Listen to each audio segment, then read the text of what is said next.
আফান মম recipe ব্লগে আপনাদের স্বাগত জানাই। আবার আজকে নতুন ভিডিও নিয়ে চলে এসেছি লঙ্কা তেলের মটন কষা।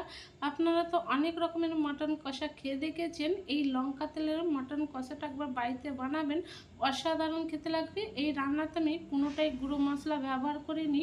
এই রান্নাটা পুরোটাই আমি পানি ছাড়াই রান্নাটা করে দেখেছি। পানি ছাড়াই মটনটা কতটা ভালো করে সিদ্ধ হয়ে গেছে একটা আমি ছিঁড়ে দেখাচ্ছি। দেখুন খুব ভালোভাবে সিদ্ধ হয়ে গেছে। আমি এই রান্নাতে কী নিচ্ছি আর কীরকমভাবে করছি আপনারা পুরো ভিডিওটাই দেখবেন। আমার রেসিপি ভালো লাগলে আমার চ্যানেলকে সাবস্ক্রাইব করবেন, লাইক করবেন, কমেন্ট করবেন, শেয়ার করবেন, বেল আইকনটা দাবিয়ে দেবেন সবার আগে নোটিফিকেশানটা পাওয়ার জন্য। এখানে 1 কিলো মটন ভালো করে ধুয়ে পানি ঝরিয়ে নিয়েছি। এই রান্নার জন্য কী নিচ্ছি সেটা আমি রান্না করতে করতে দেখিয়ে দেবো, পুরো ভিডিওটাই দেখুন। রান্না করার জন্য কড়া নিয়েছি, এর মধ্যে তেল ঢেলে দেবো। এই রান্নাতে একটু তেলটা বেশি করেই লাগবে, কেন তেল ঝাল বলে এর জন্য তেলটা বেশি করে লাগবে। 500 গ্রাম পেঁয়াজ দিয়ে দেবো। 1 কিলো মটনে 500 গ্রাম পেঁয়াজ লাগবে। পেঁয়াজটা ভালো করে লাল লাল করে ভেজে নেব।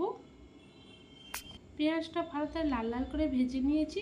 পেঁয়াজটা কিন্তু ভালো করে ভেজে নিতে হবে, নাহলে মটনের কালারটা আসবে না। কেন এই রান্নাতে গুঁড়ো মশলা ব্যবহার করছি না, পেঁয়াজটাই ভালো করে লাল লাল করে ভেজে নিতে হবে। পেঁয়াজটা তেল থেকে ভালো করে ছেঁকে আমি নামিয়ে নেবো।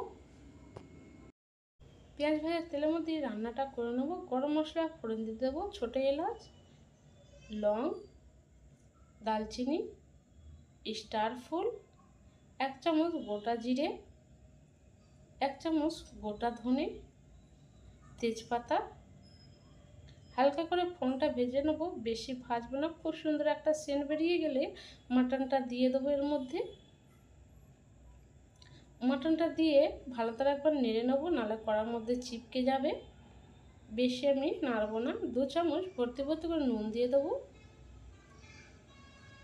নুনটা দিলে মাটন থেকে তাড়াতাড়ি পানিটা ছেড়ে দেবে। ভালো করে নুনটা মিক্স করে নেবো নেড়ে। বেশি আমি কষাবো না।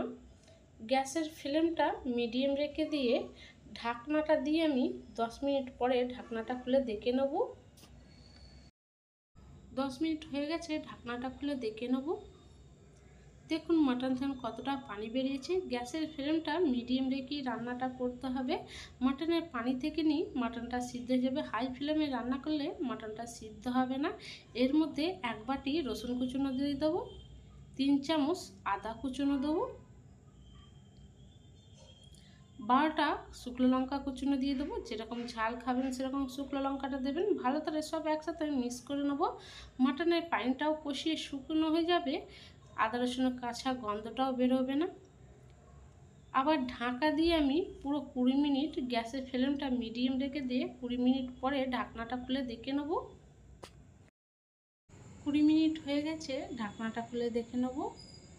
দেখুন কতটা পানিটা শুকনো শুকনো হয়েছে, হাফ গ্লাসের মতন পানি আছে। ঢাকা দিয়ে এই পানিটা শুকনো শুকনো করলে কড়ার মধ্যে লেগে যাবে। মাটনটা ভালো করে কষিয়ে বাকি পানিটা একদম শুকনো শুকনো করে নেব।